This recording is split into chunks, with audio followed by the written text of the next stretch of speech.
kok aneh begini, coba aja kerjain. Nanti seminggu aja Anda kerjakan, Anda akan merasakan badan yang jauh lebih sehat. Muka Anda akan glowing sendiri, serius.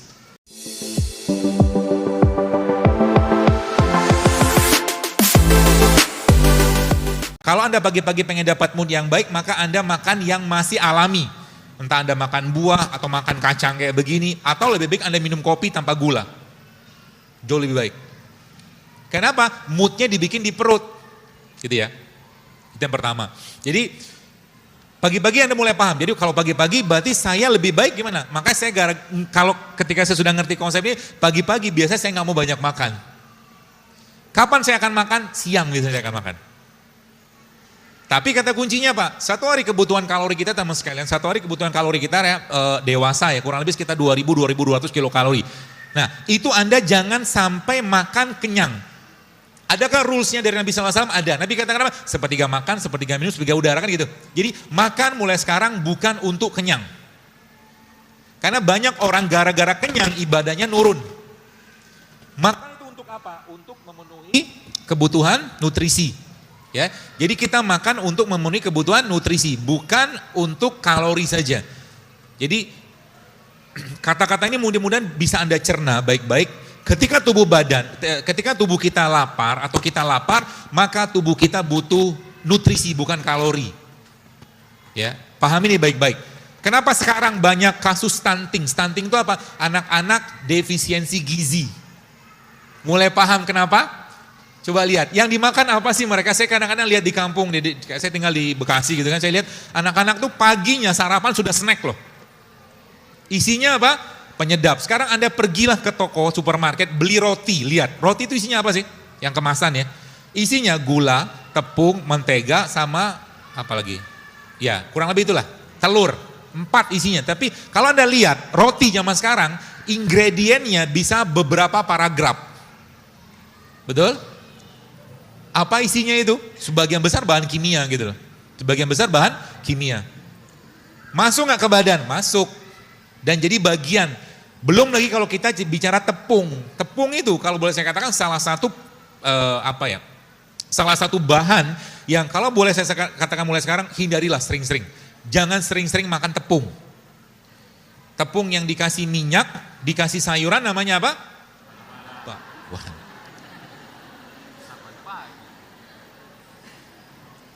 Dari situ nanti teman-teman mulai paham.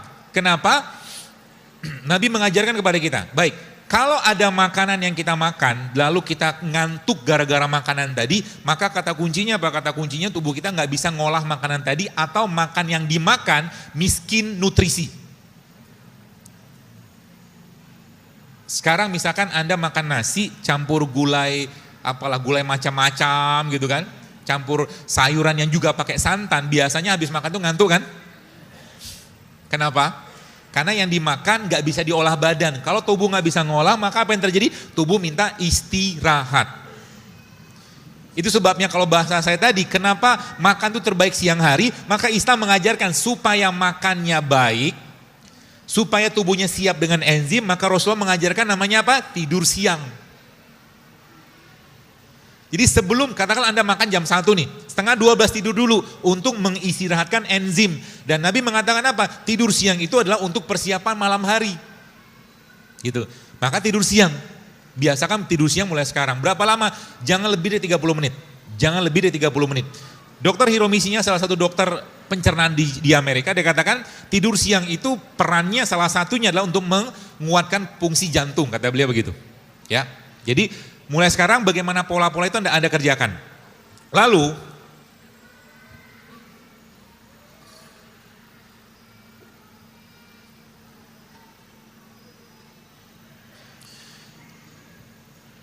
tadi kalau kita membahas tentang ini, sedikit lagi. Artinya mulai sekarang, kalau Anda lemes, kalau teman-teman lemas, jadi konsep ini bisa kita pakai tiap hari. Jadi kenapa orang puasa, kata apa hikmah Nabi SAW ketika berbuka puasa, beliau SAW memakan rutop, kurma. Karena kurma kategorinya apa? Pertama dia kategorinya prebiotik, kurma itu prebiotik, itu yang pertama. Yang kedua, kurma mengandung glukosa. Lagi lemes-lemesnya, kita makan glukosa, bagus nggak? Bagus. Apa yang terjadi? Yang terjadi kemudian adalah tubuh kedapatan atau terasup energi. Sehingga kita lebih berenergi ketika berpuasa. Tapi beda ceritanya kalau seandainya Anda sahur tidak menggunakan kurma. Ya, kenapa tidak menggunakan kurma? Boleh nggak pakai kurma? Boleh, tapi kurma jangan banyak-banyak. Satu hari kalau boleh saya sarankan, terutama ibu-ibu yang mau promil ya. Promil itu sebenarnya gampang. 3 ini Anda makan mulai tiap hari. Madu 1 sendok teh, zaitun 1 sendok, madu 1 sendok makan, zaitun 1 sendok makan, kurma 7 butir. Makan tuh mulai sekarang.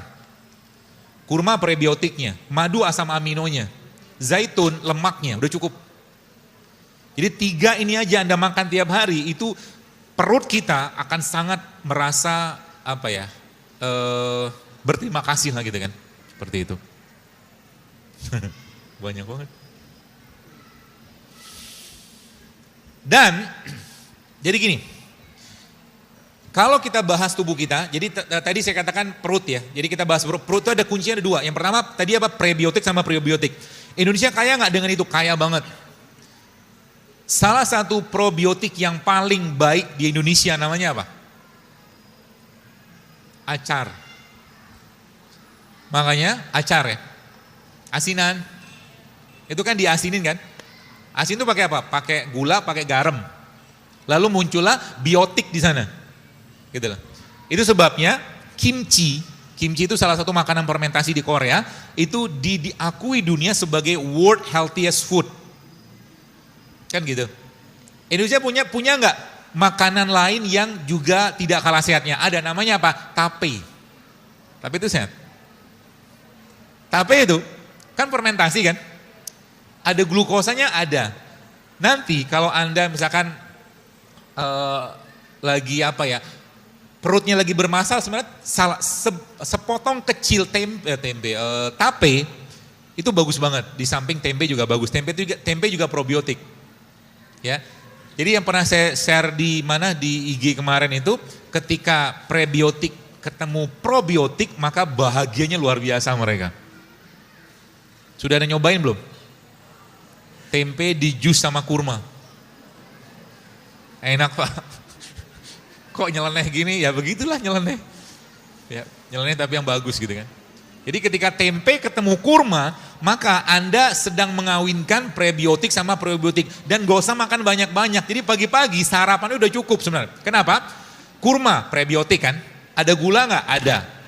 Tempe probiotik kan fermentasi, ada protein? Ada. Jadi ketika kurma ketemu tempe, ada nggak sih?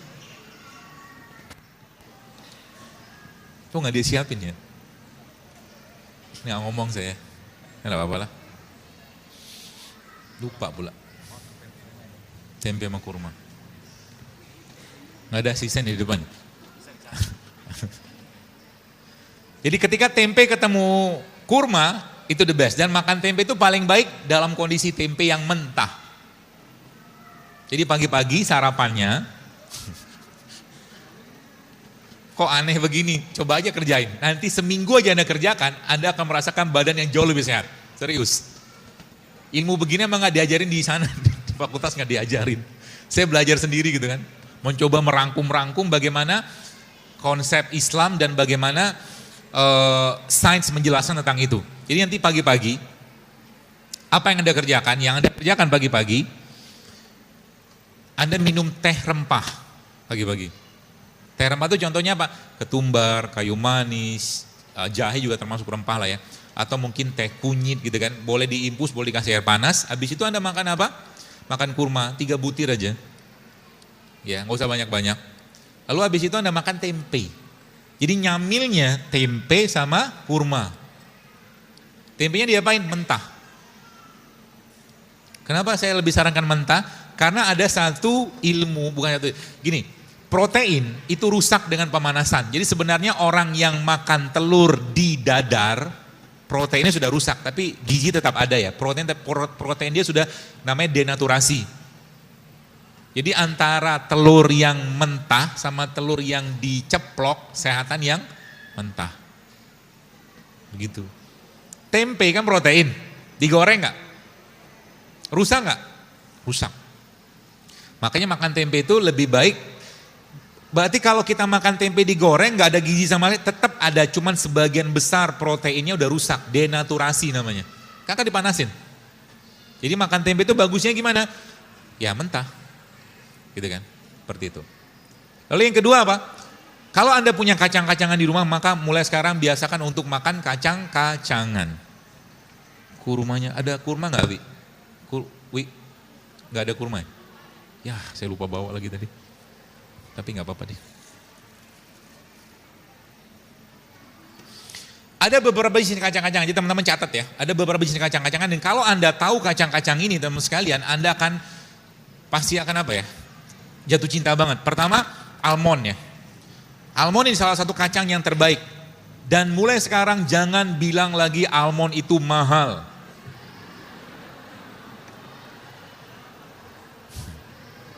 Kenapa? Karena kalau kita tidak mengupgrade isi pikiran kita, sampai kapanpun kita tidak akan bisa beli, serius. Saya kasih tahu sedikit rahasia saya.